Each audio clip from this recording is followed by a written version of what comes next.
Good morning and thank you all, Good morning and thank you all for coming.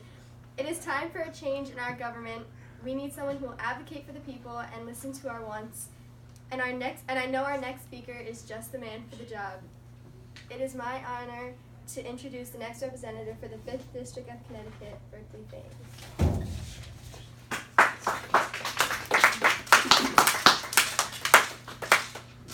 Good morning, everyone. I hope you're having a fantastic Wednesday. I'm here to talk to you about the amazing 5th District of Cheshire. I care so deeply and strongly about everything that goes on here. It's my home, it is where I have grown up, and it is where I want to spend the rest of my life. I've learned everything I know, and I know that this hope will spread from person to person across all of Connecticut if I am elected. My love and passion for this district translate into a strong dedication to improve it. I will stop at nothing until our community and our country is better than it has ever been before. During my time in office, I have many goals that I promise to accomplish. First of all, I would use my influence in the House of Representatives to decrease the role of the U.S. military in foreign affairs. This being said, the U.S. should remain knowledgeable about these foreign affairs so that we can enter and solve these issues diplomatically. Domestic surveillance is also quite the topic of debate in this country. We need to keep domestic surveillance to a level that does not infringe on the privacy of the public and balance safety with liberty. Additionally, I am pro-choice along with pro-immigration, and I support the diversity that different cultures bring to the United States. I also support a single-payer healthcare system and Social Security to provide services that increase the well-being of Americans as a whole. I will fight for legislation that will improve the health of our environment, such as legislations and regulations on waste and emissions to promote and preserve our wildlife. I will keep checks and balances in judicial nominations through limited presidential power. Furthermore, I value education and using school systems to provide children with all they need to be successful later in life, not just the basic school subjects. Currently, schools do not teach children sufficient life skills, and we must reform this to create a better set of citizens. It is extremely important to me to keep these citizens safe, and therefore I will also work towards stricter gun control laws and regulations, such as certification tests and mental health checks. I understand that unemployment and poverty are also a major issue in this country. When elected, I will push legislation that allocates federal funds towards regions with high poverty rates to provide relief and recovery and opportunity for those less fortunate. Through all of these goals, I will work to maintain the well-being, equal opportunity, and liberty of all of the American citizens, and contribute to an even better United States.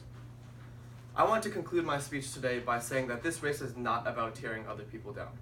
Too many times we have seen leaders in politics go for each other's throats instead of focusing on the real issues at hand.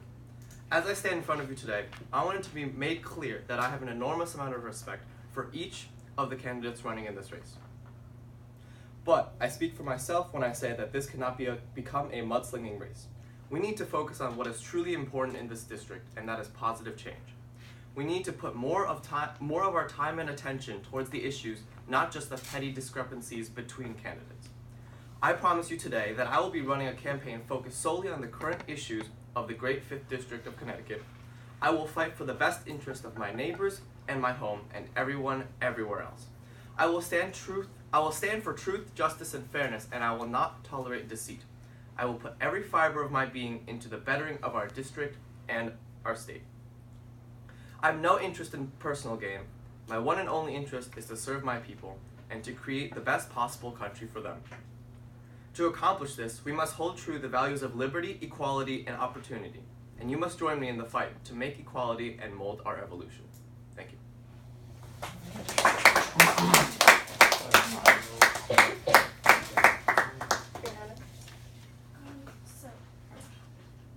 Do you believe that mental health screening should be given to prospective gun buyers or people who are applying for gun permits?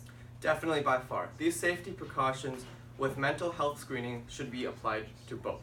This is essential because we believe in a safe community, and we must do more to ensure the citizens are safe from shootings. Next question.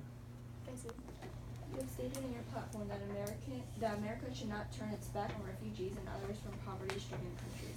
Are you implying that we should welcome every single person coming from these war-torn and poor countries? And if so, how will you make sure that they are provided with the tools necessary to sustain a good life here, as we already are dealing with poverty within our country? I believe that if they pass a background check, security checks, and medical tests, they should definitely be allowed into this country. This method really doesn't limit many of the people. Most of the people who seek opportunity will pass these tests. They're not very strict tests, but only the ones who would actually pose a threat to our country would be rejected. Not all immigrants coming into the countries live in poverty as soon as they enter America. In fact, government-funded programs and allocations of funds mentioned in the poverty question will help people below the poverty line. We must learn from history and help people who are suffering so that they can help us back. Erica. What life skills will you enforce teaching in schools, and how will those skills possibly help prepare students for their future occupations in the ever-competitive workforce? Well, life skills such as balancing checkbooks, basic finances, doing your taxes, these things are essential. We have personal finance, but it doesn't cover all the necessary operations that we would need. We also need help with organization, with time management, as I'm sure many students have a problem with. We would support teaching, working with other people, group projects, cooperation. All of this would help prepare people for occupations and further set them up for success. Also, we wouldn't abolish conventional education and the preparation for the workforce that we already have now. School subjects are definitely important, but the implementation of life skills for students' futures is absolutely vital to successful posterity. We need a bigger variety of skills and subjects to teach. We should create well-rounded people prepared for work and life. Knowledge alone cannot benefit people in the workforce unless they are also given the practical skills to handle their lives and put their education towards success. Jacob. So why should the people have faith in you when you choose to be associated with Ron Gagliardi, who has been evicted from his position of town historian because of his unfavorable relationship with the town council, because of his selfish tendencies that have cost a local nonprofit, the Cheshire Historical Society, thousands of dollars? It's really quite unfortunate that the members of your party would denounce such a respected figure of Connecticut society, but we do not believe that Ron Gagliardi has done anything wrong or crooked as you may imply. According to 2 articles written by the Republican American, he simply had a strained relationship with the rest of the Historical Society and was asked to leave. He did not steal thousands of dollars. He was merely given materials by donors of the Historical Society and had legal possession of them, and after he left the Historical Society, he returned all of them to his donors. This also happened many years ago, and his passion for education and government can be seen no matter what. It's no wonder that he's a beloved sub among high schoolers and teachers alike. That will be all for today. Thank you so much.